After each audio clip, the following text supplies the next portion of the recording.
Richard, will you stay here? And I'm going to come down so we don't trip anybody. And I'll give you the mic. We have a very special recognition tonight. And a huge thank you to bestow. And Richard Rock will help me make that happen. Thank you, Richard. So, it's a very unique honor that we want to communicate for an extraordinary gift. So I need to get Earl Tilley, who is a member of my club, to come forward. Earl,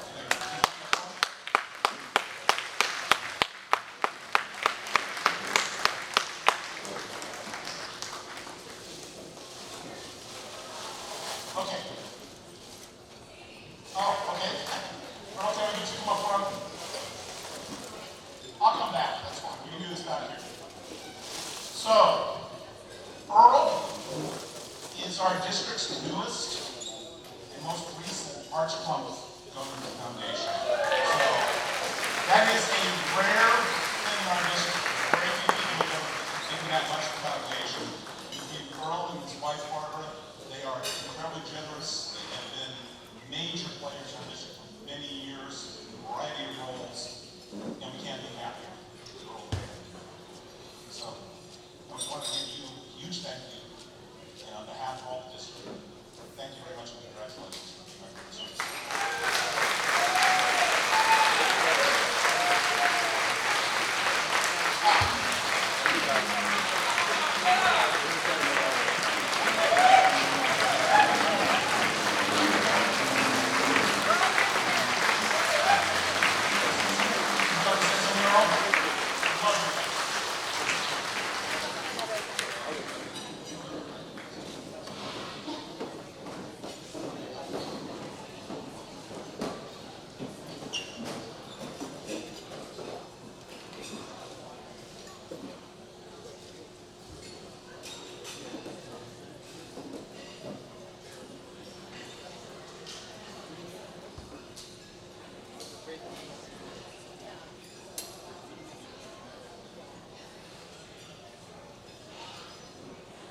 Well, it's an honor to be here with all of you distinguished Rotarians. I joined Rotary in 1966. And they wouldn't have let me speak in this kind of attire in 1966.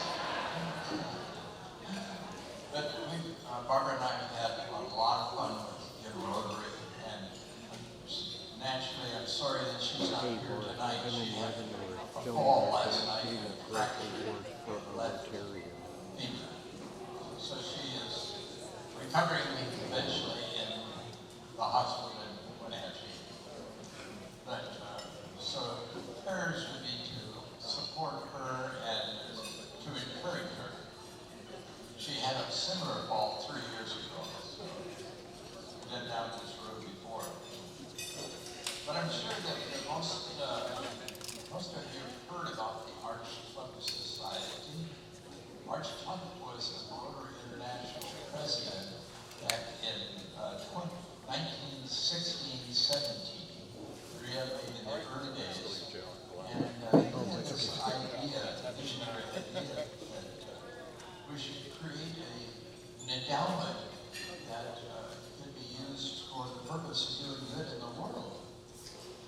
And as he addressed the convention that year in Atlanta, Georgia, he made this announcement, and it was adopted by the board.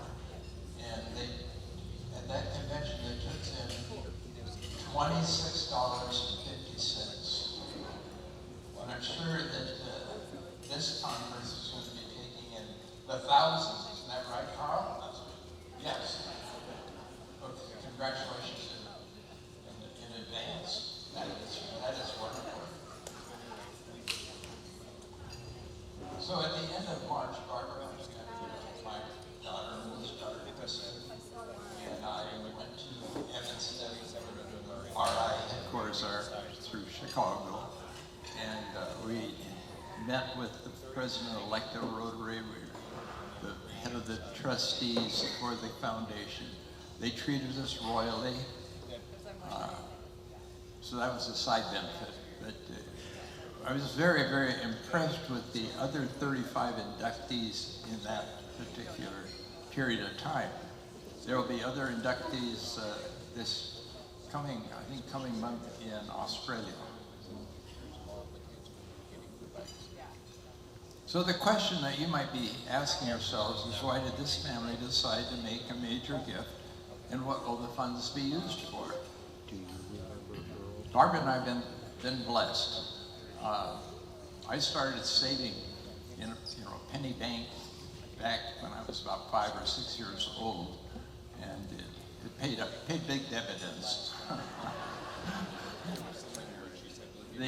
So we've been very impressed, of course, with what Rotary does throughout the world. The Rotarian magazine is my favorite magazine I subscribe to, and it's full of great stories about you people and people around the world and clubs doing wonderful things. It's just an amazing organization. It makes you proud to be part of it. As we worked with Carolyn Ferguson within the office of the foundation, she pointed out to us there are 7 major programs that we might want to consider as to where our funds should go.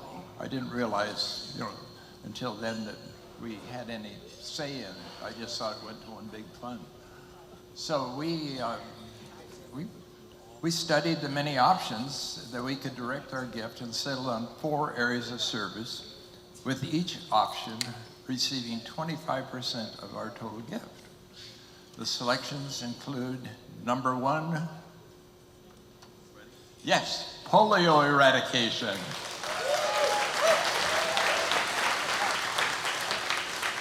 Number 2, water, sanitation, and hygiene.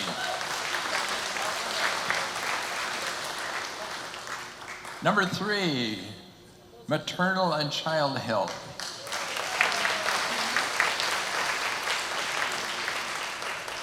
So listen closely to number 4, because you're all eligible as a club to apply for the district grant. So that is called the annual fund/share. And 50% of this annual fund share will be used exclusively for District 5060, our Rotary District project.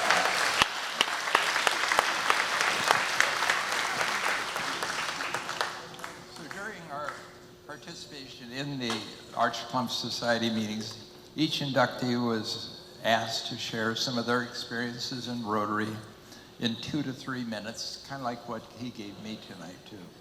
I thought it was 2. Gulp. I raved about our mottos of service above self. Ed Cadman, former RI president's theme was you are the key. And that you are the key. And you are the key. That theme just resonates in my mind forever.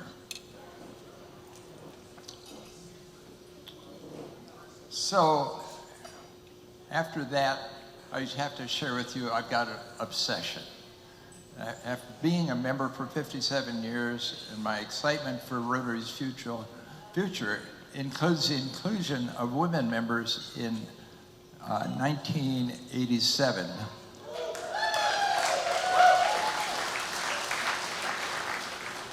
It expanded a new group of smart, driven, and motivated members.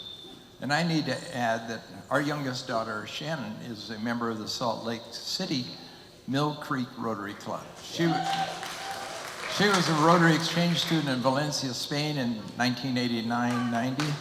She's a Paul Harris Fellow along with her 2 siblings, Kristen and Bart. She uses her Spanish daily in her obstetrics medical practice. Yes, I confess, I have a obsession, and I hope that all of you have a similar affliction. Thank you, Father. So, So Earl is such a retiring individual, he would never tell you. The Arch Clump Society is a minimum donation of $250,000 to Rotary. And that, so he is, for those of you that don't understand that structure, it's incredibly generous, and he is a blessing and a gift to our district as well. And so Earl, thank you very much.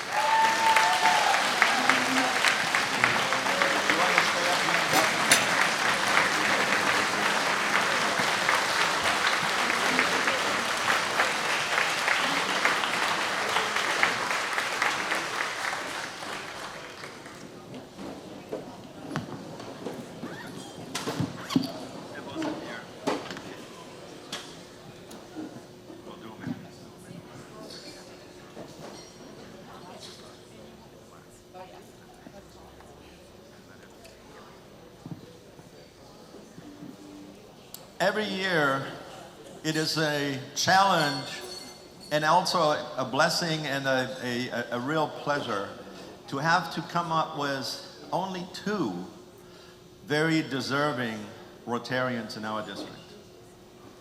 Both of these awards are named after past Rotary International officers. The first one is past Rotary International Vice President Harold R. Henderson, I think it is. And that award goes to, oh yes, absolutely. Couldn't have picked a better person, Peter Schultz.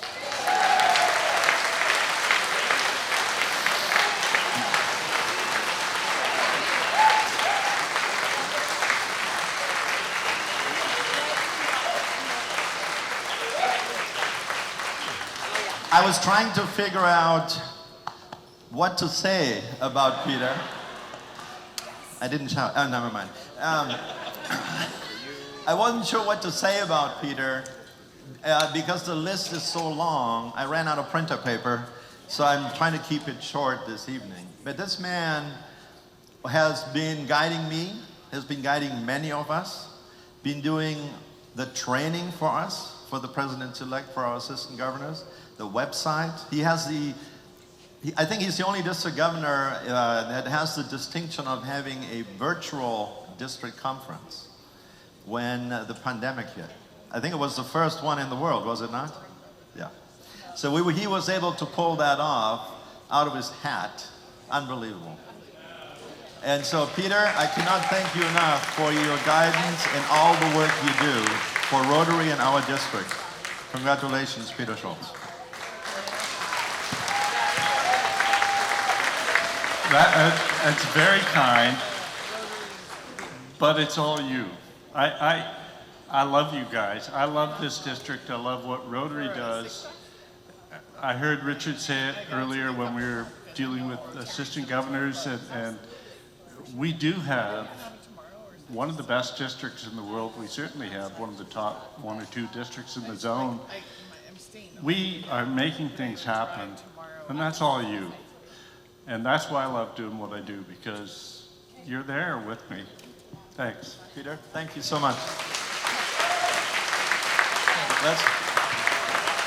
You'll notice I did not take his award out of the box since I dropped it last year. So I want to make sure. Peter, congratulations. You've also been a mentor to me, and I really appreciate it. Thank you very much. Okay.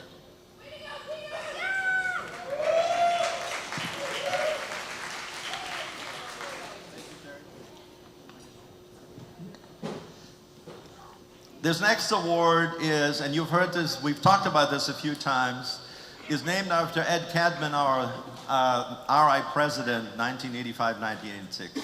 Marianne, would you like to come up and help me, please? And this award is called You Are the Key. And we have a recipient here that I'm going to say most of you will immediately recognize. But I will let Marianne tell you more about this person before we unveil who that is. It's a real pleasure to do this tonight. In 2012, 2 good friends, my husband and his friend, met a man named Hilary Kosen. Now, Hilary Kosen was from Kenya, from the Maasai Mara, and he had moved to Wenatchee to work in the fruit industry and eventually started a safari company.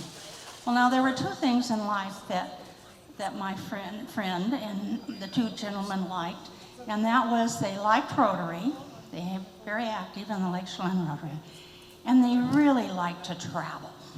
So when Cosin starts talking about safaris to Africa and helping schools, the whole thing merged together. So in 2014, 12 Rotarians from this district, 2 couples from Leavenworth, 3 from Chelan, went to Kenya on a safari. And the safari was really nice. I mean, the animals were awesome and I recommend it. But along with the safari, we visited a school. And that school was the Nikolai School. And we saw the most amazing young people. But the buildings were awful. They weren't painted, the bathrooms were disgusting, the water wasn't very good. And you know, you can go on with a list of things that weren't very good. So what happened was we all thought, oh, we have to give to this school. So we gave donations to help the girls that had walked miles across the tundra in Maasai to go to school because they were about to be married off to old men. You know, we all went home and we thought that was so wonderful, except for one person. And that one person was Lester Cooper. Now, Lester, you want to come up? We can cry together. By the way, Lester's best friend that started this whole thing was my husband.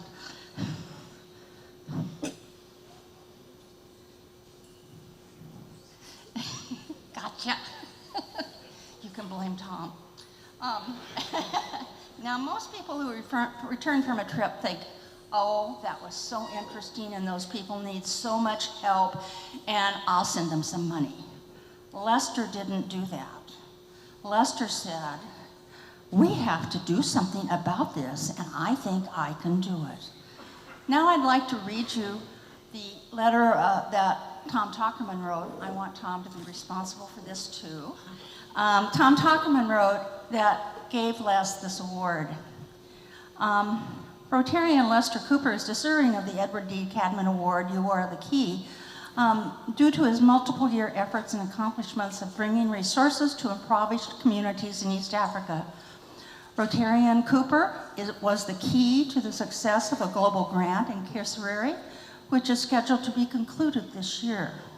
During a visit to Kenya, Lester witnessed the dire conditions for youth that included unsanitary drinking water conditions, unsafe, inadequate educational facilities, primary school girls under threat of female genital mutations, and child marriages, and a general deficit of the delivery of basic human needs. And these are all true. We saw them all. Les determined that with the help of the fellow Rotarians, mostly he said, okay, folks, we're going to do this, and we all said, yes, sir. The resources could be brought to bear on the quality of life for the children in the communities he visited. So he began his mission to develop support for massive school improvements project that included rainwater harvesting system, so they would actually have enough water to run the school, solar power systems for the computer labs and library, 3 restroom hand washing stations, 4 classroom upgrades such as new windows and new ceilings, 5 school uniforms, and the provision of boarding fees for young at-risk girls so they could be safe from child marriage. And if you want to donate to these girls, you still can do that because that program has been going now since 2012. Upon returning home to Chelan, he thought, I haven't done enough. I've got to do more. So he began organizing information for potential donors for the global grant. But he thought, you know, I'm more likely to get the grant if I raise all of the money first. So Les raised all the money of the match for the grant before he applied for the grant. He got the grant was met, and all the projects that he had in the grant, and all of the things he was going to do was approved.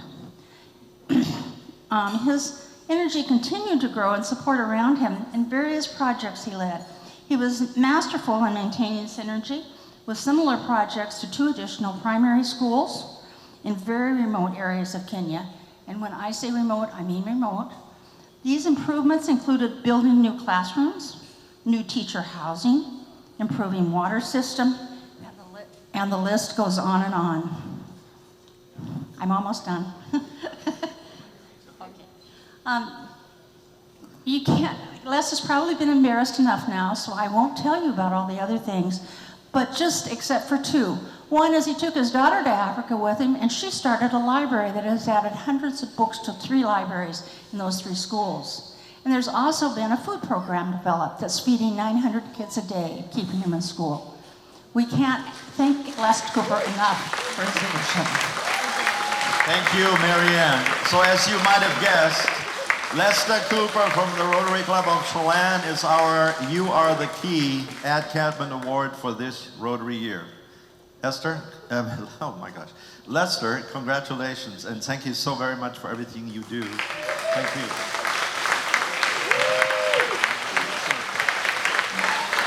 So Lester is the epitome of the individual that makes that difference. Like so many of you, it's a passion to get something done, and that's what makes us Rotarians. We are going to make the world a better place, and Lester has taken that on, and rules be damned, and the process going forward, he has pushed, and I saw his passion when he was working with us and the governor's team to achieve these things. He's absolutely worthy of this award, and congratulations, Lester.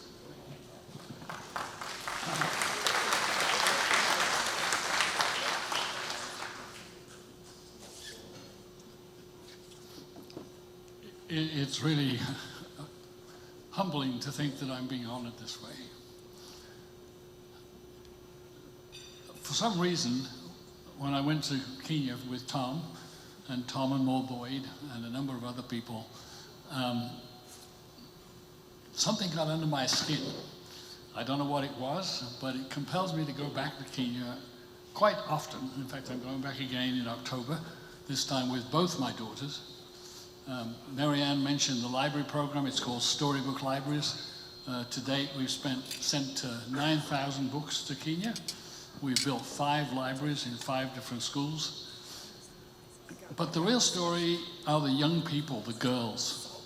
Okay, one of the things we'll be dedicating when we go back is a dormitory to 48 young women who live in a very remote part of Kenya called El Tamaro. And we're going to dedicate that to my wife, because she made this happen too. Unfortunately, I lost her last year, but she'll be very, very proud. But the other thing I should tell you is the biggest problem with a program like this is unintended consequences. Because not only do you do the material things that has been mentioned, but one of the difficulties we found was that kids grow up. It's a real problem. We started with 24 young women in boarding at a primary school, one primary school, and they grow older. So they graduated from primary school. So what do you do with them? Do you say, go home? Well, we didn't do that. We sent them to secondary school. And so at the moment, I think we have 8 or 10 girls in secondary school.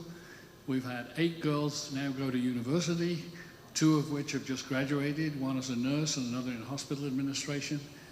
And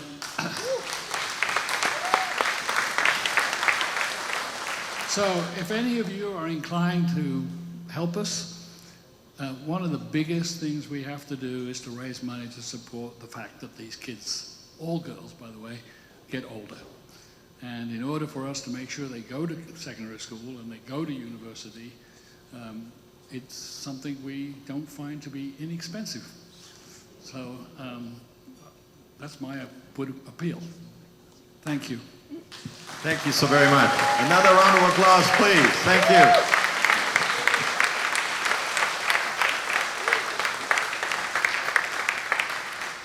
This convention is it's a long time coming. It's a wonderful event for all of us, but for me and many of us, it's also a very bittersweet moment. Jim Adamson Sr., past district governor from our district, put me on this path 23 years ago. He saw something then that I had no idea what that was about, because I was as green as they come as a Rotarian, or otherwise known, I was a Rhino Rotarian in name only. You've all heard that. So thank you very much, Jim Adamson, for putting me on this path. It's been a great mentor, a friend, and it's been a wonderful time that we had together. Colin? And now, this last year and a half, one of them, just a couple of days ago, we lost members of our Rotary Club that I had told myself I would honor at this event. Because they were mentors, they were friends. Tom Boyd, longtime treasurer, kept us in the black for all those years. And when I was club president, he was my treasurer, and we had like a tabletop podium, and I'm standing there and I'm slouching, and he says, pull that podium closer to you, you'll stand up straight. Yes, sir. Jim Willems, our longtime Rotary Foundation chair. He was always in charge of the foundation, as long as I can remember. Our club was quite successful in raising funds for the foundation. Bill Forehand, Mayor Carl, are you here? Is he here tonight? Oh, good, I can say this. So Bill Forehand was the owner of the Leavenworth Echo. And when the city council at the council meeting saw him coming, they were cringing because he was trying to hold them to account. And I will always remember and respect that of Bill. Fabulous, fabulous members. Ken Kornhorst, he been responsible for many years for our website, for our newsletter. He had collected a lot of art in his life. He's a former Marine and lost his wife, I want to say 2 years ago. And he created this art show that some of you saw when we played golf yesterday or the day before. It's all a little bit of a blur. And then we got the bad news. I really had to sit down because I couldn't believe it. But I wanted to honor these folks for what they've done for Rotary, what they've done for me. And Maul, I really appreciate you coming. Thank you. And it's been a wonderful experience to have all these folks here. So perhaps we can do a moment of silence and then cue the video. Thank you, Carl. What a beautiful tribute. So I could have you turn your attention to the back of the room. You know, we spend a lot of time focused on the front of the room. But there's some very special people behind me that have done an extraordinary effort to reimagine the delicious meals and the menu and the presentation of some amazing food. So if you could give it up for the entire team of Top Color Catering from Garlene's.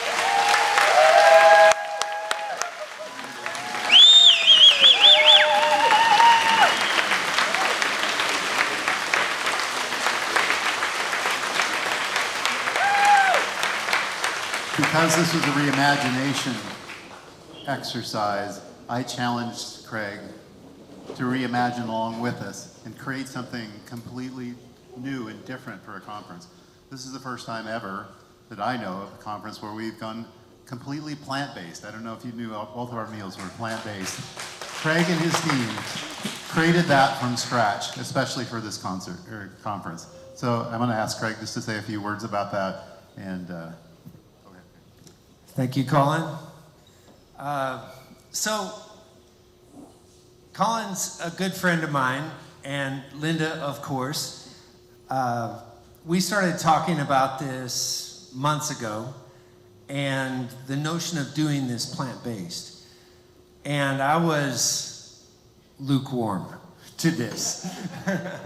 Because as in catering, okay, this is our dirty little secret. You guys promise not to share it with anyone, but we can take butter and garlic and cream and make anything taste good. So, you know, chicken and beef dishes and all these things that we normally do, this was a bit of a challenge, sort of initially. But when we started digging into it, it was really cool because it had us rethink and reimagine what we could do from a catering standpoint, and really breaking down these individual items to make sure that the flavor profile made sense. So with that, I appreciate you very much, Colin. We're gonna have a beer and we'll talk about this, but anyway, thank you so much for having us. We really appreciate it. Our staff, they did an amazing job, and really appreciate it. Thank you. The other thing that you don't know is they closed their restaurant for the entire day just to do this. They shut it down. Thank you, Craig. Thank you, all of you. Thank you. Now it's my great pleasure to introduce one of our local legend, who's going to introduce another great legend. And one of the things I wanted to do at this conference is, we've had some incredible talent come in with Keegan Randall this morning, with Ed Viesters here this evening. And I wanted to make a local connection. That's why I asked Nancy to introduce Keegan this morning. And we have actually a couple of local legends here, John and Olivia Race, who have a mountaineering school and guide service here. And I called John and Olivia at the last minute and said, I don't know if you know Ed Viesters. He goes, yeah, we used to climb together. As a matter of fact, I taught him everything he knows. No, he didn't say that. But John was kind enough to come up and introduce Ed, and their past, this is kind of a reunion of sorts. So, John, if you could do this the honor, that would be wonderful.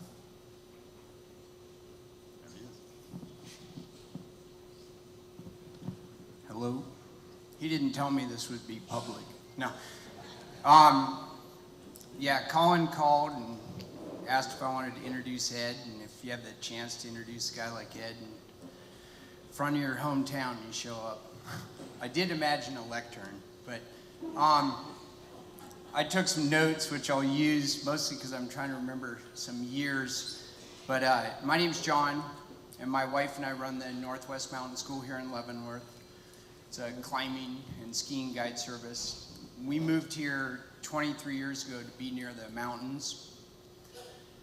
And I think mountains are the core of Leavenworth's identity, which is probably part of the way Ed ended up on the docket. We have a long history of skiing and climbing. I don't know if you guys know, Fred Becky's buried like 2 miles from here in a cool headstone that at the bottom just says off belay. But, and all of the kids that grew up here are really good climbers and skiers and things like that. So I grew up in the Midwest, like Ed, I seem to recall. And what do kids in the Midwest that like mountains want to do? They want to move west. And so I was living in Ohio and really, really wanted to get into climbing, and there was this little cabin across the street. And one night this guy pulls up in an old truck with 2 kayaks on top.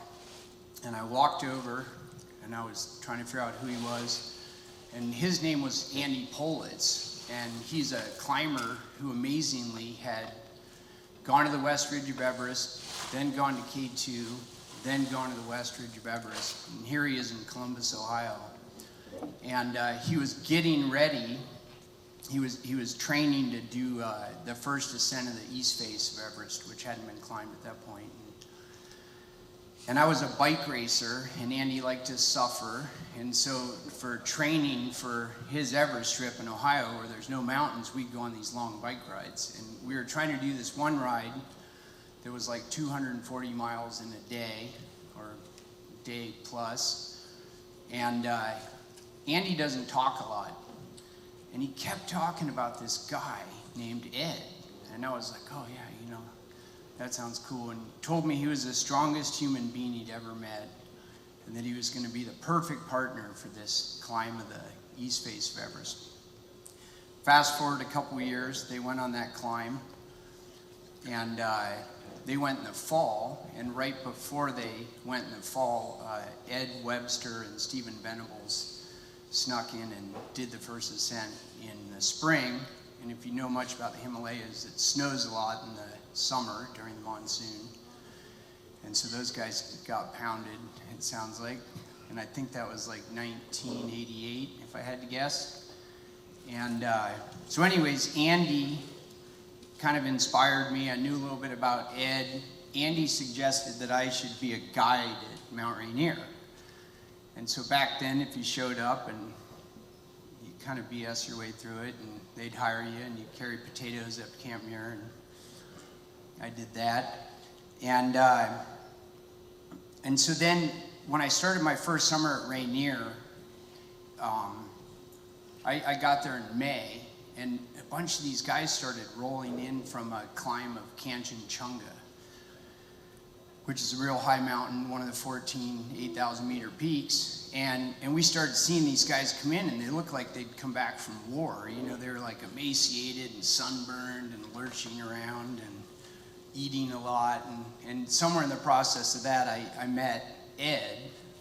And back then, we sat around, told stories. We didn't have iPhones. It wasn't quite that simple, and so we heard all these stories, and one of the stories that I remember hearing about Ed was that he had been real high on Everest and got 300 feet from the summit.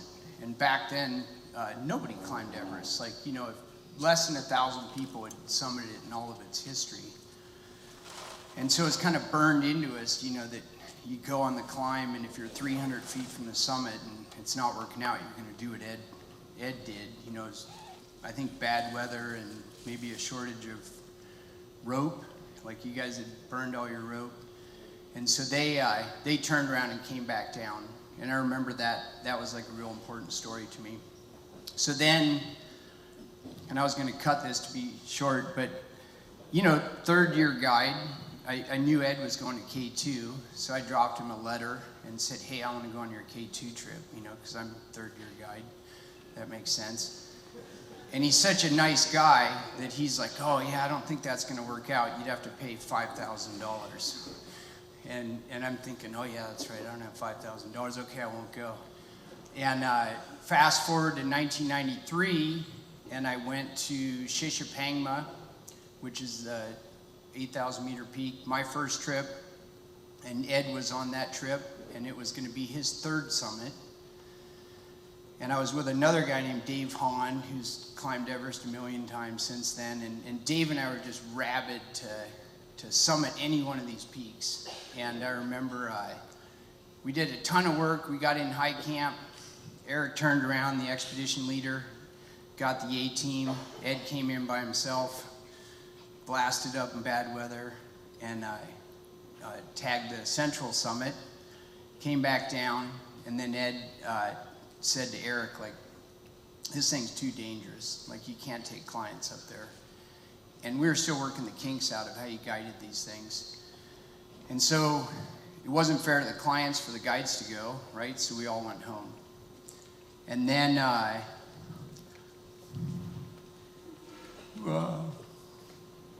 am I doing? Okay.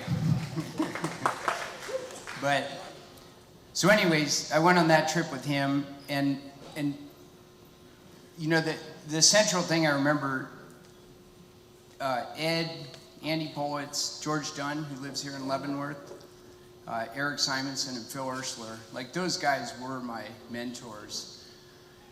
And they were all about running a good climb, getting to the summit in good style, and if it wasn't working out, making sure that you came back down. Using that technique, they actually had remarkably high success rate. Like, they weren't turning around all the time, but they also weren't dying, which was important. And so anyways, young guides generally have strong egos. And so, like, you have a whole group of guides, and I remember some of these guys actually started getting up 8,000 meter peaks. And when you'd hear that, I won't name names, but when you'd hear that one of these guys had summited Everest, you're like, oh man, this is gonna be a nightmare. Like, they're just gonna be talking all summer. I'm gonna have to share a bunk with them. And I remember thinking, you know, as different people summited, you're like, I don't know how I feel about this. Like, I'm kind of bummed out that guy got up. And, but you know, it's fair enough. But the one thing that I remember, and when Colin called, I texted Ed to say, hey, do you want me to introduce you? He's one of my heroes, right? And he's like, oh yeah, sure. And the thing I shared with him was, you know, Ed went on to become the first and still only American to climb all 14 8,000 meter peaks without oxygen. And when you throw in the without oxygen, like that's like exponentially bigger, right? And so we were all kind of blown away by this. And I remember something that we used to always say was, if somebody had to win the lottery amongst all these guides, Ed would be the one that you'd want to do it, because he's a good guy. You know, he totally deserves it. He's smarter than all of us, stronger than all of us. And so I guess with that, I'll introduce Ed and just tell you, it made my weekend that I got to introduce him.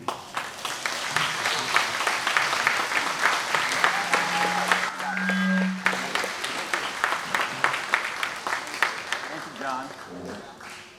I told him I'd pay him more money the better the intro. That's probably $100 or something. More, okay. Thank you, and also thanks to Colin for inviting me here. This beautiful mountain town, what a setting, and to kind of set the tone, you know, we're going to talk about climbing now. Sorry, this is new to me. Hang on. Go back. There we go. We're going to refrigerate the room, and if you don't mind, I'm going to suck the oxygen out too, right? Because I kind of want you to feel what it feels like when we're climbing here. This is me climbing at about 26,000 feet. And this is now something that I've been climbing now for 40 years. And because I started going on all these long expeditions, you know, 3 or 4 month expeditions every single year over and over and over, I wasn't a really good employee, right? Because I wasn't around very much. And more out of necessity than anything, I had to learn how to make a living as a climber. Not as a guide, but as a climber. And I finally figured it out. Took a lot of hard work. It's kind of like a startup, but I managed to do it. So what I like to say, and I know John does this as well, this is where we get to go to work. It's a great view, but it's a hell of a commute, as you can imagine. And you know, the thing that people ask me a lot is, how could you do something like that for so long, right? Because this is something that's always hard. It's not always fun. And you know, you have to embrace the process, because we call this mountain climbing. We don't call it mountain summiting, right? You guys are fishermen. You're fishing. You might be catching. It's the same thing with climbing. A lot of these expeditions that we go on last for 3 months. And before actually going on that expedition, you might be training, organizing, raising the money for 6 to 8 months even before you leave. So that's a long process of just doing this. And as you get closer to your goal, you know, when you're climbing one of these giant mountains, it gets harder. Every step that you take, the mountain is like pushing back at you. It gets colder, windier, the air gets thinner. It's like these mountains are relentlessly pushing you. And because of that, you have to learn how to relentlessly push back. And you have to know how to be comfortable being uncomfortable, right? Because that's part of the price. Obviously, our goal, and if everything works out, is to get to the summit. Everything goes right, nothing goes wrong, boom, you stand on the summit. But out of that whole process, you know, 3 months of climbing, 6 months of preparation, you might stand on the summit, if you're lucky, for an hour. But when you're on the top, you look back on all that investment, the time and the energy and the money and the training, and then you see that it was completely worth it. And that to me became very addicting. You know, I loved the process, I loved the reward, I love the challenge, and that's why we do it, and that's why we go over and over and over. It's embracing the process. There are a lot of things, though, that can prevent you from success, as you can imagine, in the mountains. You know, we have to deal with objective dangers, the avalanches, the storms, the snow conditions. All those things are always there, and they can always get us. We can't ignore them. But the other element of risk, which I think is even a bigger factor in the mountains, is the decision making. You know, that is the biggest risk out there. People that go into the mountains, they're very driven, motivated, ambitious. They're investing a lot of money and time. A lot of expectation goes into all of that. And there's a lot of times when faced with overwhelming risk, a lot of these people aren't willing to turn around, right? It's summiting at all costs. I gotta get to the top. I can't turn around. And that is the biggest factor of causes of accidents and deaths in the mountains. And you've got to learn how to temper your ambition. You know, I love climbing, but what I like more is being alive. So I always just told myself, man, this has to be a round trip. You know, getting to a summit is optional. Getting down has to be mandatory. And I knew that from the very beginning. And that's what I think that attitude kept me alive. About 15 years ago or so, somebody said, after, you know, I did my career of big climbs and stuff, somebody said, you should write about all that and tell the story and talk about what you learned, you know, the risk management and the teamwork and the leadership. And I never really planned on writing a book, but they convinced me. And so we put this book together. And I think for me, again, the overriding message was, you know, there's no shortcuts to success, right? You earn it day by day, step by step. That's the way it goes in the mountains. You can't cheat a summit. You can't buy a summit.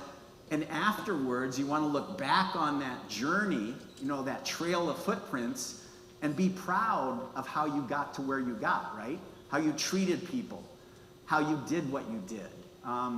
And I'm very proud about the book. Hopefully it inspires people. And it's done relatively well, but I think it would have done probably better had I titled it Shortcuts to the Top, right? But it was actually a book that inspired me. This is a book that I read in high school, growing up in the great mountaineering state of Illinois. And this is a book that was written in 1950, and it documents the ascent of Annapurna. Annapurna is one of only 14 peaks in the world over 8,000 meters, which is 26,000 feet and above. Everest, 29,000 feet, is the highest. And in 1950, when this French team went to Annapurna, all these peaks are in Nepal or Pakistan, by the way, halfway around the world in the Himalaya. When they went to try to climb this peak in 1950, not even Everest had been climbed. So this would be a big deal if they could pull it off. This was a relatively small group of climbers. They had 7 climbers. They had a base camp manager. They had a doctor. They had a few local staff. But it was the core group of 7 that literally did battle on this mountain for 3 months. So there was that partnership, teamwork. They collaborated. And in the end, they got 2 of their team to the summit. And that's how it plays out. That's the logistical part of how these big expeditions typically pan out. And I'll talk about that. So you all go together as a group. You all collaborate and work and help each other, knowing that maybe 1 or only 2 of you are going to actually plant the flag or get the recognition or get the trophy, right? But that's how I learned about how these expeditions work. And I was so enamored by that book and the story and the adventure and the teamwork and the cool equipment, right? And the travel and the struggle. And I thought to myself, that's something I want to do. That book flipped a switch. Yeah. And I told myself then and there, eventually someday, I want to climb Annapurna or I want to climb Everest. And how long is that going to take? Well, I know 0. And for God's sake, I'm living in Illinois. So it's going to take a while. But I thought if I start tomorrow, oops, I don't want to go there yet. If I start tomorrow, give me 10 years to learn, to train, to gain experience, and to eventually be in the big leagues, right? So I thought, first step I have to take was get the hell out of Illinois. So right out of high school, I decided to move to Seattle. And you guys that are living in the Northwest, you know that the Northwest is kind of a hub, and I knew this reading, for Himalayan climbers that start here in the Pacific Northwest. That's what brought me to Seattle. I also went to University of Washington for 4 years. I got a degree in zoology, and then 4 more years Washington State, got a degree in veterinary medicine, because that was my initial plan to be a veterinarian as a kid. But what drew me to Seattle was the playground of mountains, right? We've got the Cascades, we've got the Olympics, and more importantly, this iconic peak, Mount Rainier, 14,000 feet high.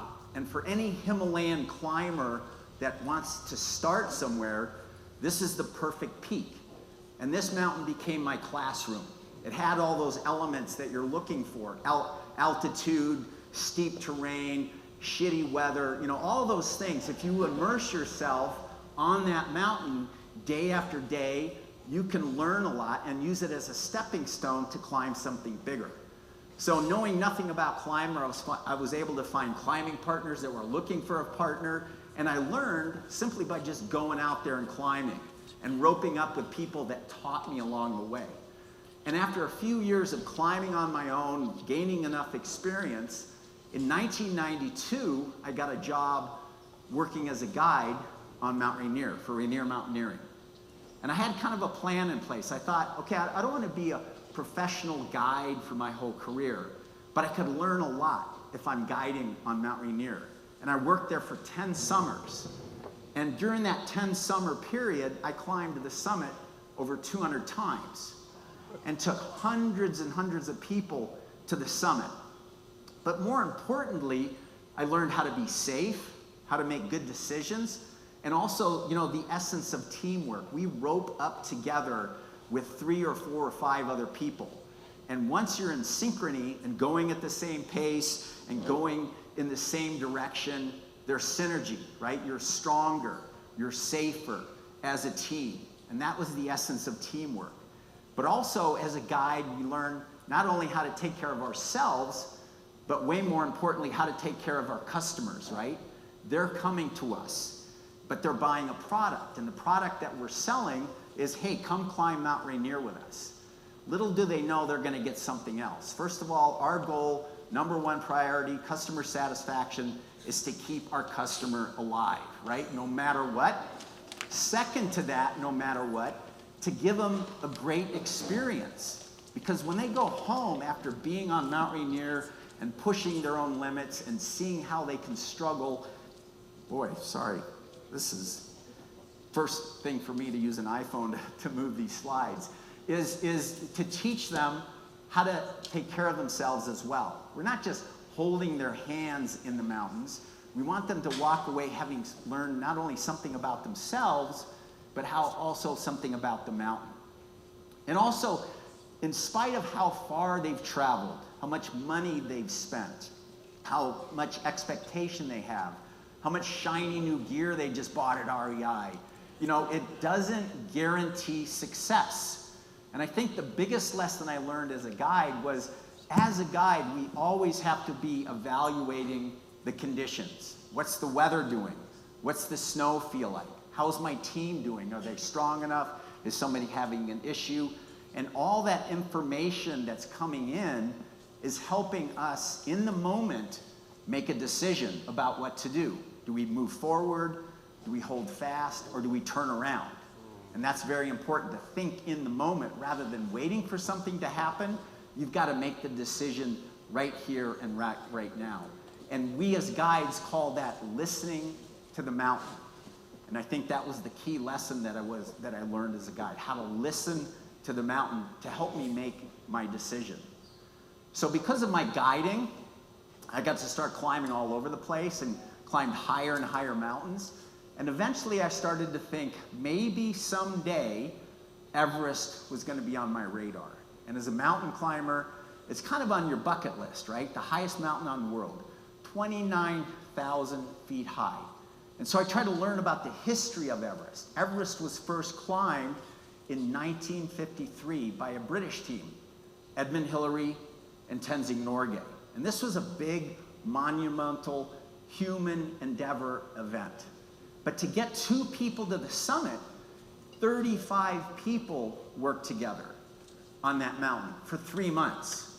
So once again, there's that element, that ingredient of teamwork where everybody collaborates as a team, supporting each other so that 1 or 2 people could stand on the summit.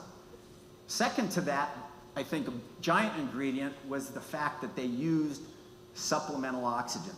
You have to remember, when you climb, to 29,000 feet, there's only a third the amount of oxygen up there that there's at sea level. So you need some sort of help, right? Physically and strength-wise and mental clarity to help you get there. Oxygen was the key. And I think because the first ascent was done with oxygen, it became the standard. It became the norm. Now anybody and most everybody that goes to Everest uses oxygen. Why not, right? It helps you get to the top. And for the most part, people that go to Everest, they don't really care how they get to the summit. They just want to get to the top, right? And 99.999% of all the people that have climbed Everest use oxygen. And there's nothing wrong with that. It's not like you come home from Everest and you go to the cocktail party and somebody goes, "Oh, did you use oxygen?" You know, it's kind of a no-brainer. Of course you do. I started to think, though, if I had the chance to go to Everest, and this is kind of a reimagination thing, how did I want to climb Everest? Not just if. And I thought using oxygen was a bit of a contrived way of gaining success. Because when you use oxygen, you actually reduce the altitude of the mountain by about 6,000 or 7,000 feet. But you're kind of bringing it down to you. And I thought, that's not fair. You know, if I'm going to Everest, I want to try to climb Everest. And so for me, my standard, my rule was not to use oxygen. Even if it meant I could never get to the summit, that was my hard, fast rule. I knew it'd be harder. My chance of success would be less, but I thought it'd be way more interesting. And that's the reason I did it. And I didn't know if I could do it. And secondarily, I thought it's going to be cheaper, right? I don't have to buy the oxygen. So I climb and I gain more experience. And then 10 years into my career, my plan slowly paid off. One of my mentors, senior guide on Rainier, Eric Simonson, organized and invited me to go on an expedition to Mount Everest. And this was in the spring of 1987. And when you go to one of these Himalayan peaks or one of these peaks in Pakistan, you know, you can't fly a plane to the bottom, you can't drive there. It typically takes anywhere from 8 to 14 days of walking just to get to the base of the mountain. And once you're at the base of the mountain, on this particular trip on the north side of Everest, you're at 18,000 feet. This is base camp. This is now going to be your home away from home. And in those days, we stayed there for about 2.5 months. You are now going to live and operate out of this camp. The summit is still about 12,000 feet higher. You can't go from base camp to the summit in one day. Eventually, it's going to take 5 days of continuous climbing. So the bulk of the expedition, the process, the first 2 months, is spent with us carrying loads to 4 camps that we need to establish above us. That takes up the bulk of the time and energy. Carrying loads on our back day in and day out to establish these camps. We're carrying all the food, the tents, the ropes, the anchors, the oxygen. And from the beginning, you know, from base camp, 18,000 feet, to the first camp, maybe at 20,000 feet, you might be able to carry 50 pounds, maybe 60 pounds. And it's all we do then for the first week or so is go back and forth, up and down, day after day, over and over, just to Camp 1, carrying loads of equipment. Once Camp 1 is established, we set up the tents, we fill them up with supplies, and then we start the process of carrying loads to Camp 2. So we're setting up a supply chain of stuff, right, in a very orderly fashion. Once you get Camp 2 established, you got 2 or 3 guys up above carrying more loads, you got 2 or 3 guys in the middle supplying them, and you got 2 or 3 guys below them supplying them. It's just like a military operation. As you go higher, I mean, you're doing very hard work, right? Climbing uphill with a big pack. The oxygen level goes down as you go higher. The amount of physical work you can do decreases. By the time we eventually establish Camp 4, this is at 26,000 feet. Rather than carrying 50 or 60 pounds, we might be able to carry 20 pounds. So that supply chain starts to trickle. And Camp 4 then typically ends up being one little tiny tent with just enough supplies for 2 people. That's exactly what happened in 1953. It took 35 people to get one tent up for 2 people. That's how the process works. So we've done all this hard work now. 2 months into the expedition, the camps are set up. We're acclimatized because we've gone up and down, over and over. We've built more red blood cells. But imagine the debilitating factors of the physical labor. We've lost already 10 or 15 pounds. But now we have a meeting at base camp because we've got to select 2 people now that are going to climb from that camp through the first 4 camps, and hopefully on that 5th and final day, the hardest day by far, those 2 are going to go to the summit. So we have a meeting at base camp. We've got 2 people to select, right? Leader has a meeting, he looks around the room and he goes, who wants to go to the summit? Nobody raises their hand. Because at this point, you just want to go home, right? You're like, I'm done, I'm out of here. This is no fun anymore. All the motivation that you had in the bar 6 months ago is gone. How do you get those 2 people? Well, you've got to decide who is still strong, who is still motivated, and who's contributed as well. I was selected finally to make the last attempt with Eric Simonson, the leader. And for me, that was a great honor. My first trip to Everest. What an honor. But imagine the pressure of expectation. All that time and energy and investment now is on our shoulders to hopefully make this climb a success. So we leave base camp, we climb to Camp 1, we climb to Camp 2. 4 days later, we get to Camp 4, and we spend a very short night at Camp 4. This is at 26,000 feet. We climb out of the tent and we start the final push to the summit. This is 1 o'clock in the morning. So why do you start so early? You want to get to the summit and back again before it gets dark. Typically it's going to take 12 hours maybe to get to the summit from there, and another 5 or 6 to get down. So you got to budget an 18-hour round trip. So if I want to get back to camp before it gets dark, I do the reverse math, and that dictates when I leave. We left at 1 o'clock in the morning. Things were going great. This was my first time to these altitudes. I didn't know how I would perform. And with every step that I took, I broke a new altitude record for myself. Things were going great. 10 hours into the climb, we find ourselves here now 300 feet from the summit. You could see the top. But to gain that last 300 feet, it's still going to take about 2 hours, believe it or not. 300 feet in 2 hours because you're going so slow at that point. And we could tell that conditions were worsening. As John said, we'd used all of our rope lower down. We still had some technical sections. But more importantly, the weather was very rapidly deteriorating. A storm was brewing. And both Eric and I, we stood here at 28,700 and had a meeting. What do we want to do? Well, we know what we want to do. We want to go to the summit. But what are the consequences of going to the summit? We're going to be descending in this storm. And based on the risk that we felt was imminent, we decided to stop. And we turned around, believe it or not, 300 feet from the summit. And what do you think a lot of other people do in that situation? They keep going, right? I've spent a lot of time. I've spent a lot of money. There's the summit. I can't turn around. I have to keep going. And they try to put it together on the descent, and that's where accidents occur. We walked away. We listened to the mountain. And it was it was a hard decision, believe it or not, right? We're turning around? Yes, we're turning around. That's the right thing to do. And that's what I'd learned to do as a guide. And I lived up to that rule. I didn't break the rule, even tempted by Everest. So I was pretty proud about that. So you come home and you go, well, that mountain's going to be there for a long time, right? That's the rules of engagement. I'll just go back. No big deal. But people say, oh, well, you failed. And I don't call an event like that a failure.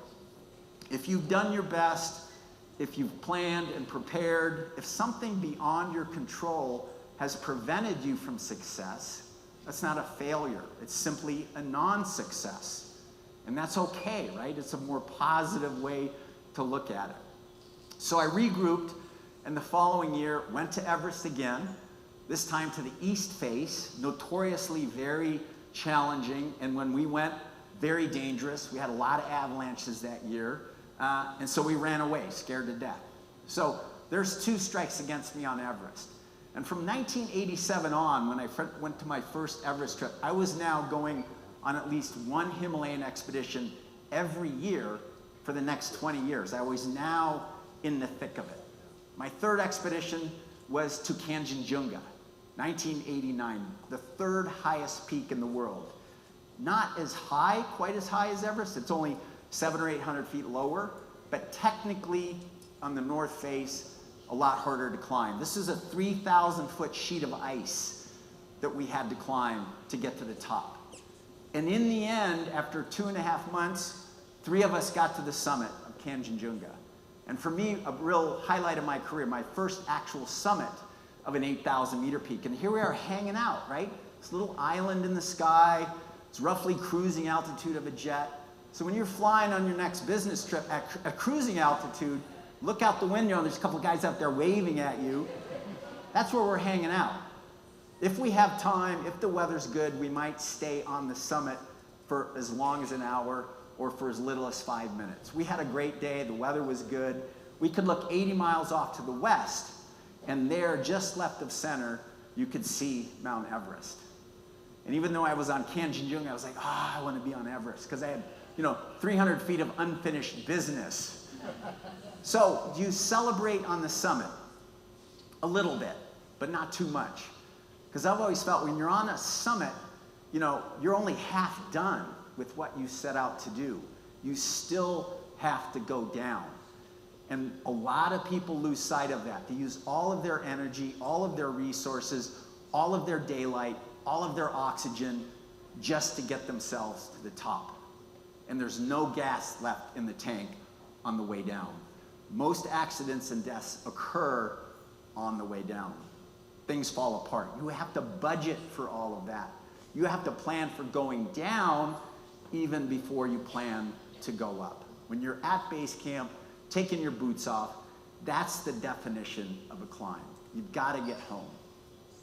The next year, 1990, my 3rd opportunity to once again go back to Everest. We had a great, strong team. We climbed along the left-hand skyline. This was the route pioneered by Mallory in the 1920s. This is the North Ridge.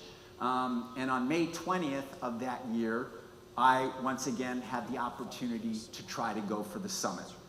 And on this particular summit day, I was alone. It's just the way the logistics worked out on that day. And I felt comfortable with climbing alone. I could handle the technical parts. But the hard part about being alone, going uphill for 12 hours, is you don't have a partner with you. Nobody to bounce an idea off, or to ask a question, or to motivate with, let alone kick steps in the snow.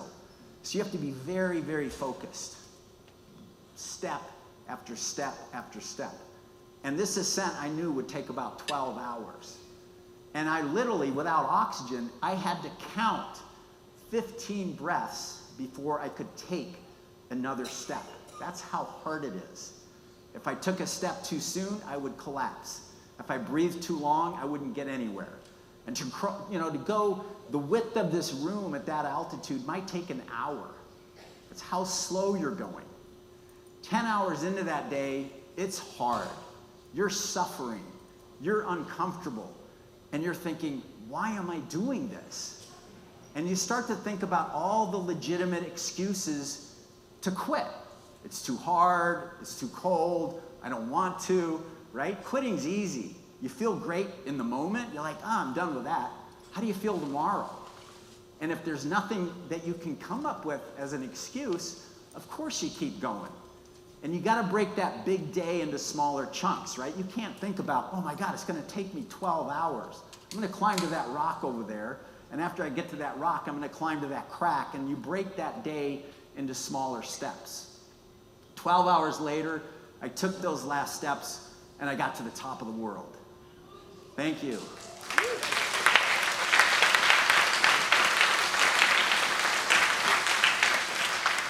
And this is the view that you have. You're looking down on every other thing. Nothing's higher. And in those days, it was very unique and also rare, still today, to be on the summit all by yourself. And I thought, wow, this is a cool moment to be up here all by myself. But then I thought, not so cool, who's gonna take my picture, right? So I have an ice axe and I stuck it in the snow vertically, and on top of that, balanced my camera. This was 1990, we didn't have digital, we didn't have iPhones. I had a film camera, remember those? Yeah. Set the aperture, set the timer, set the focal length, pray, get into position, and boom, that's how I got my own selfie on the summit of Everest. Thank you.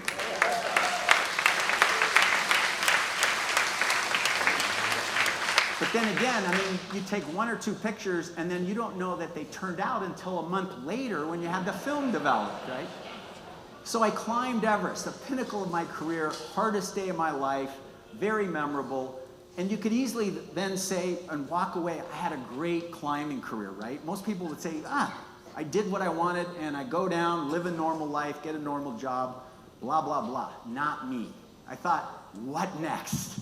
Right? I was so enamored with this sport, and I thought, how can I elevate myself now and challenge myself even more? Something that's not higher than Everest, but a mountain that we consider harder. This is a mountain called K2. It's in Pakistan. It's termed the Holy Grail of mountaineering. It's only 700 feet lower than Everest. It's very steep, it's very technical, beautiful mountain, very alluring. And it gets slammed by storms because it's at the far western end of the Himalayan range, and it gets all of the storms. By the time I decided to go there in 1992, K2 had very rarely been climbed. And when I went there with my friend Scott Fisher, nobody had climbed it for 7 years, although 35 teams had tried. I felt ready to give it a try. So I partnered up with Scott. We go to Pakistan. We join a group of climbers, we try to collaborate, we try to unify, and I'd done my homework about K2. You know, whenever I go to a mountain, I try to do the research. How hard is it? How long does it take? What have people done right? What has gone wrong? I had done my homework on K2. We knew how steep it would be, 45 degrees on average. You know, very steep. And knowing that we're gonna go up and down that thing day after day, carrying loads, making it safer, making it faster, we fixed rope to the mountain. They're called fixed ropes, hand lines. Anchor them to the rock, anchor them into the rope. We can slide up, going back up with loads. We can slide back down very quickly and very safely. We knew that part. Camps, very precarious. Not a steep place, not a flat spot to find. You gotta chop a ledge to put up a tent. I mean, you can die when you climb out to go to the bathroom. It's very, very dangerous. We had storms, we had avalanches, our camps got destroyed, we were involved in multiple rescues. Everything that I'd read about that K2 could do, it did. I was not surprised. I said, this is what K2 does. And it took a long time. We were getting beaten up as a team. And eventually, after about 2.5 months of doing this, a lot of our team started to give up and to go home. And I started thinking, why? Why are you guys leaving? Well, it's taking too long. I hadn't planned for that. And it's harder than I thought. And so they left. And a handful of us stayed. And we said, we're going to stay until the bitter end. And Scott and I finally had a break in the weather. And we then, for the very first time, managed to get ourselves up to Camp 4. This is at 26,000 feet. Again, we chop a little ledge in the snow. We put this little tent up. And the tents, we make them very light. Remember, you got to carry stuff up here. So the tents weigh about 5 pounds. And a really cool way of making things lighter, you make them smaller, right? And this tent is about the size of a single bed. And 2 of us are going to cram into there, hopefully spend a very brief night. The next day, go to the summit, 2,000 more feet of climbing, the steepest section by far, and then come back, spend another night, and get the heck out of there. So that was the plan, if the weather cooperated. So this is the night before our summit, right? We've got a lot of stuff to do. We've got to prepare for tomorrow. We've got to melt water. We have stoves. We melt the snow. We fill our water bottles. We have some soup. We nibble on some food. You have no appetite at these altitudes, believe it or not. And then you start to wonder what's going to happen tomorrow. We're excited. We're nervous. We're anxious. You know, did I train hard enough 6 months ago so that I'll be strong enough tomorrow? All those things go in your head. You don't sleep very well, obviously. The alarm goes off at 11 o'clock, and we want to be out the door at 1. But during the night, a storm came in. And when we woke, we had suffered a night of tremendous snowfall. 3 feet of snow had fallen on our tent during the night, and we had to get up every hour to shovel the snow off the tent to keep it from collapsing. So this is what we woke up to. And it was still storming, and it was still windy, and it was way too dangerous for us to consider climbing that day. And so we're hanging out in this tent thinking, what do we do? God, we're barely surviving here at 26,000 feet. We're not eating. We're deteriorating, actually. And we started to think, we should just go down. Get out of here. Go down to base camp. Go to safety, right? Yeah, we could have done that. But we thought if we did that, there was no way we would manage to get back up here. So we decided to stay. And we decided to wait. And we ended up staying and waiting together for 3 days in that little tent. This is where you really have to like who you're with, right? And in my immense wisdom, I had made this plan to make things even lighter. We didn't bring 2 sleeping bags, we just brought 1. And we shared the sleeping bag to save weight. So what do you do for 3 days? You think, well, you're just laying there, you're eating, you're getting stronger. In fact, you're not. You're getting weaker by the minute. And, you know, we didn't have any form of entertainment. There was no iPhones, no iPads. We didn't have a book with us. I'd been with Scott for 3 months, nothing left to talk about. And he kept saying, well, we're not going to be strong enough in 3 days, really. And I said, it's mind over matter. If you don't mind, it doesn't matter, right?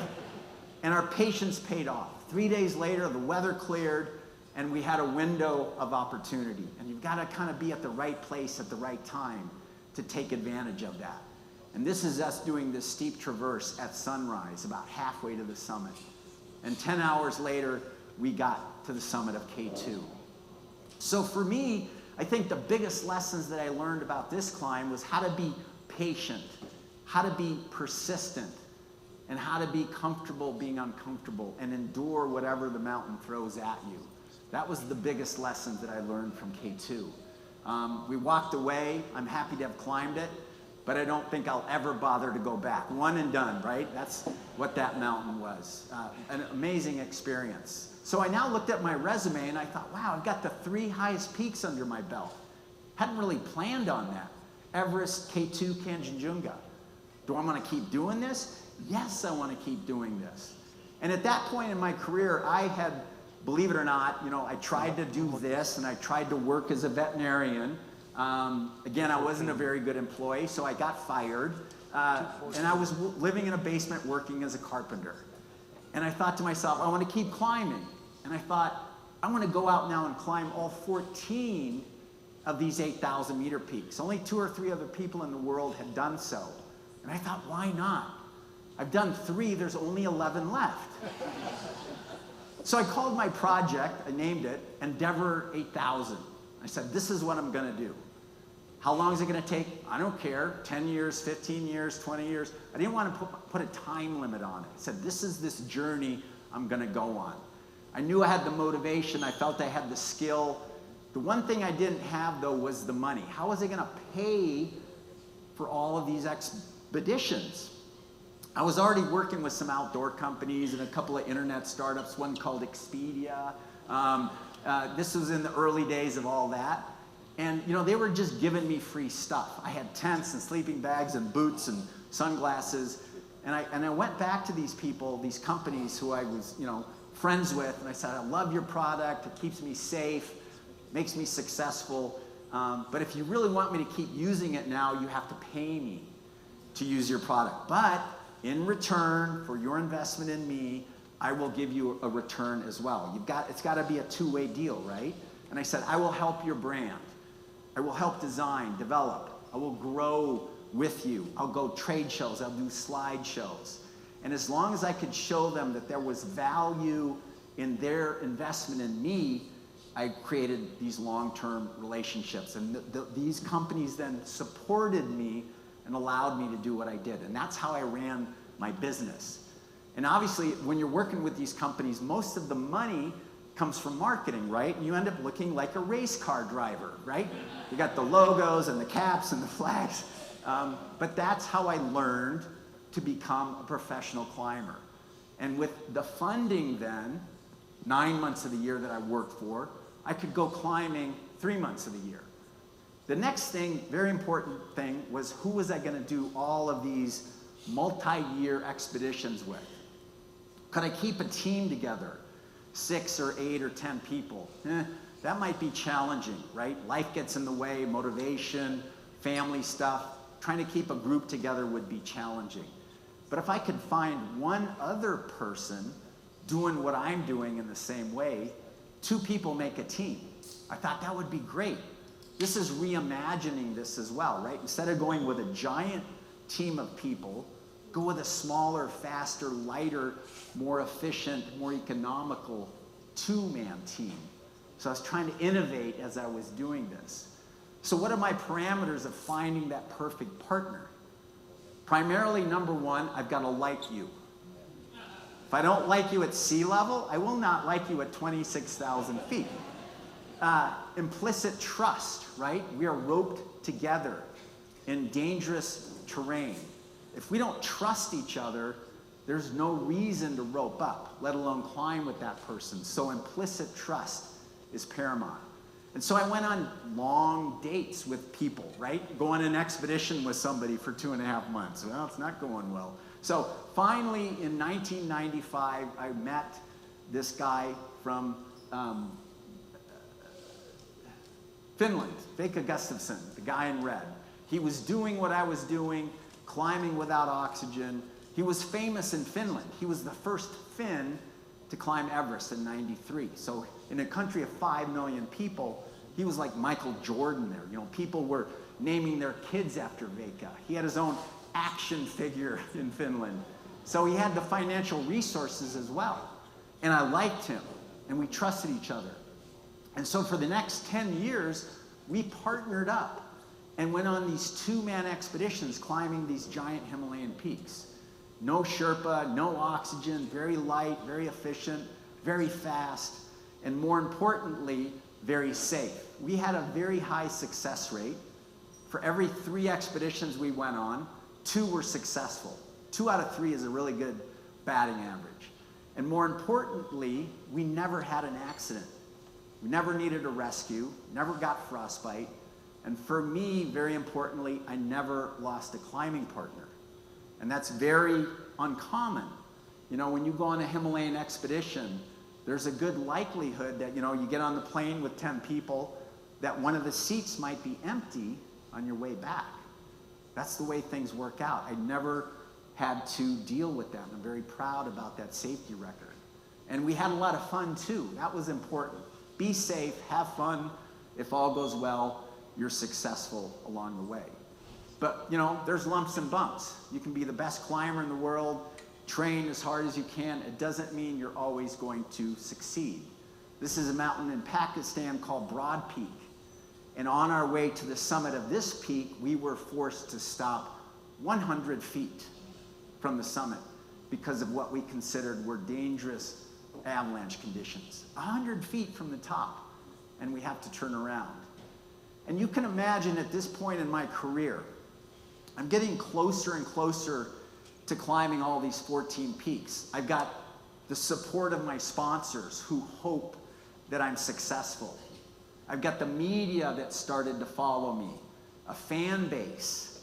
And you have then what I call all of these external pressures that might influence how you make your decisions.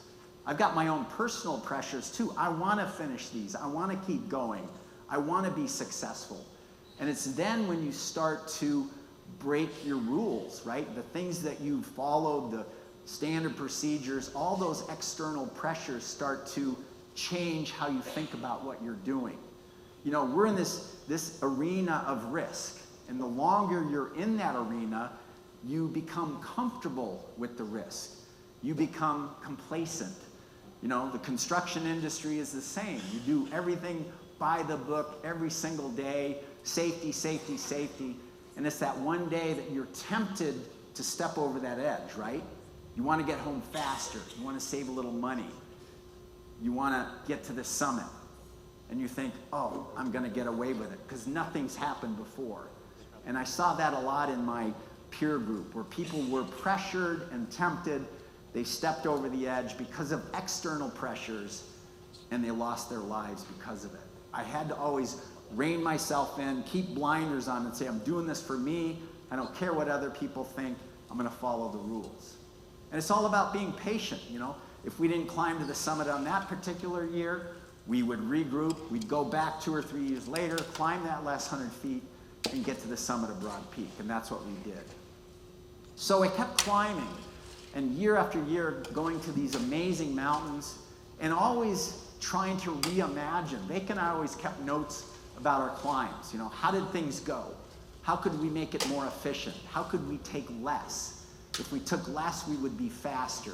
We would be stronger, therefore we would be safer.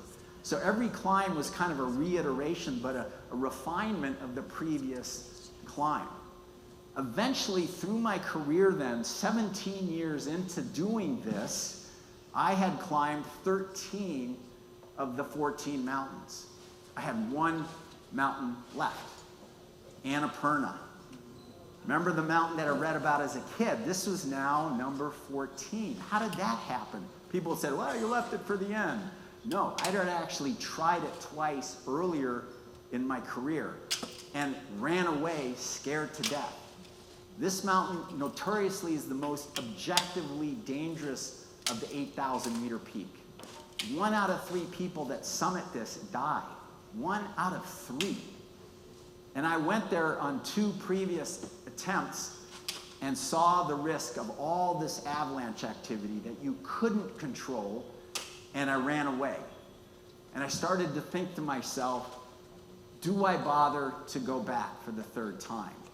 I've done 13 of the 14. That's pretty good. Nobody else cares, right? I'm not going to get a gold medal. I'm not going to get a trophy. There's no bonus check. And I started to think to myself, let it go, because that mountain was way too dangerous. And I thought, man, if I die on Annapurna, that won't look good on the resume, right? Well, I died on Annapurna. And I was afraid of that mountain. It's the only mountain I've ever been afraid of. But me being me said, I think I need to go back. But here's the rules. I want to go and make the decision looking at the mountain from the bottom, not at home in Seattle where I'm safe. But if I go there, I can look at it and let it tell me what to do. Maybe conditions will be as bad as I would always think they were. Maybe they would be phenomenally better. I don't know unless I'm there. So Vic and I decided that's what we would do. We would make the decision at the bottom of the mountain. I didn't make that decision lightly either. By then I'd been married for 10 years. This is my wife, Paula. I had 2 kids at home. And believe it or not, my wife believed in me enough. She trusted me. She never once ever said, no, you shouldn't go. She believed in how I did what I did, how I made my decisions, how I trained. She knew something could happen, but she allowed me to go. And that's part of your team, right? When you leave to go do what you do, that person supports you. That person lightens your load. And that becomes your #1 cheerleader. And I thank her for letting me do what I did. So Vic and I would go. This is the spring of 2005. Back to Annapurna. And I had a plan. I said, I don't want to spend 2 months on that mountain, right? Too dangerous. Why don't we pre-acclimatize on another 8,000 meter peak and then quickly go to Annapurna. And if conditions allow, we will race up to the summit in 3 days. We will carry everything with us as we climb, and each morning after camping, we'll move our camp. And I've done that before. It's called alpine style, but you need to be acclimatized first before you can do that. But I thought speed would be safety. So we're already acclimatized. We get to base camp. We wait, we watch, we listen, and conditions were absolutely phenomenal. It was colder that year, the mountain was glued together, there was minimal avalanche activity, and only then and there did we make the decision to climb the mountain. And here we go. I mean, climbing under stuff that normally would collapse in avalanche. It was all solid and glued. We had hard ice to climb. And at that point, I mean, we'd been climbing together for 10 years. So there's a lot of nonverbal communication, right? You can talk to each other with the rope. You trust each other, you motivate each other, you cheerlead each other. And on May 12th of that year, we took those final last steps. And then together we sat on the summit of Annapurna. Thank you.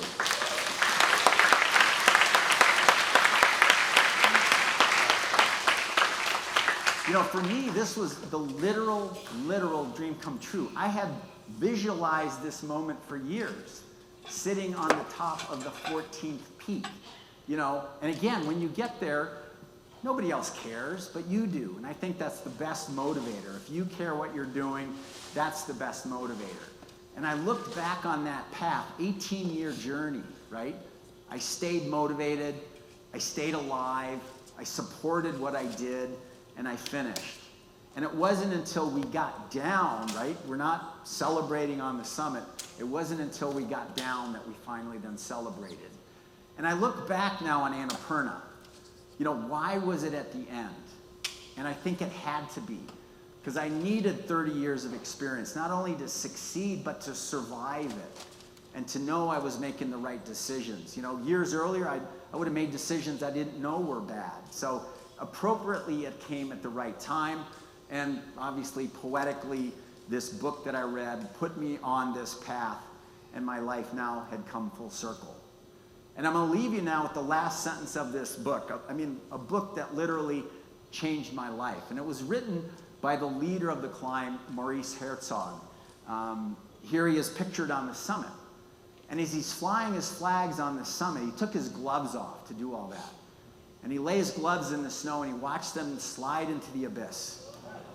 He didn't have a backup pair of gloves. And on his way down from the summit over the next 4 days, sliding down all those fixed ropes, he had frozen his hands and he shredded all the tissue then from his fingers, eventually having all 10 fingers amputated. He'd frozen his toes as well, had all 10 toes amputated. But he says in his book, it was worth it because Annapurna changed his life. You know, I think we all have a different level of what we want to pay, you know, the price of success. Mine's a lot lower than that. You know, I have all my fingers, all my toes. But, you know, because he wrote that book, that changed my life. And also because he wrote that book, I always carried an extra pair of gloves. But the last sentence he says, this is an amazing sentence, a great metaphor for life, I think, is he says we all have our own Annapurna. And I think that's a great message. I mean, we are all climbing something, right? Day in and day out. It's part of your business. It's part of your life. You have obstacles that you choose. You have obstacles that confront you. Those become your Annapurnas. And if you find something you love to do, you're willing to do it, right? No matter how long it takes, how hard it is, step by step, day by day, knowing some days you're going to go forward, some days you're going to go backward, you're going to go, why am I doing this? It's a lumpy, bumpy road to success. But again, you make that commitment, and it's the partnership, right? It's the people that surround you, the team, the co-workers, your family, your friends. They all collaborate to help elevate you. And you've got to recognize those people too, because, you know, out of a group of people, 1 or 2 might plant the flag, 1 or 2 might get the trophy, but there's a contribution of many that get you to the summit. Planning, preparation, patience. I think the true key to success in any endeavor is passion, right? If you love what you do, you'll do it forever. You won't complain when it's hard. You'll be comfortable being uncomfortable, and you'll climb your own Annapurna as well. Thank you. Thank you.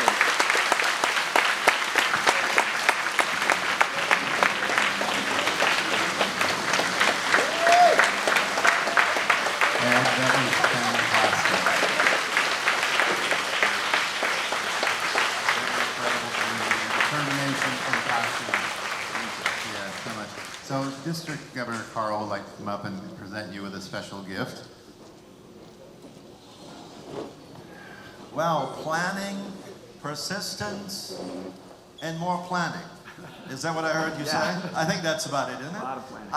Unbelievable, Ed. Thank you. Congratulations. Thank you. And we're very honored to have you here with us. Not that you need any inspiration or goals or any of that nature, but Leavenworth had to reimagine itself Oh, right on. quite a few years back to what it is today. And it's quite a good read how the miracle town of Leavenworth became what it is today. And in true fashion of being Rotary and recycling, here's a shopping bag for you. Thank you. Next time you go to the grocery store, buy your batteries for your iPhone, whatever you need, you'll remember Rotary. Thank you. And thank you so very much. Greatly appreciate it.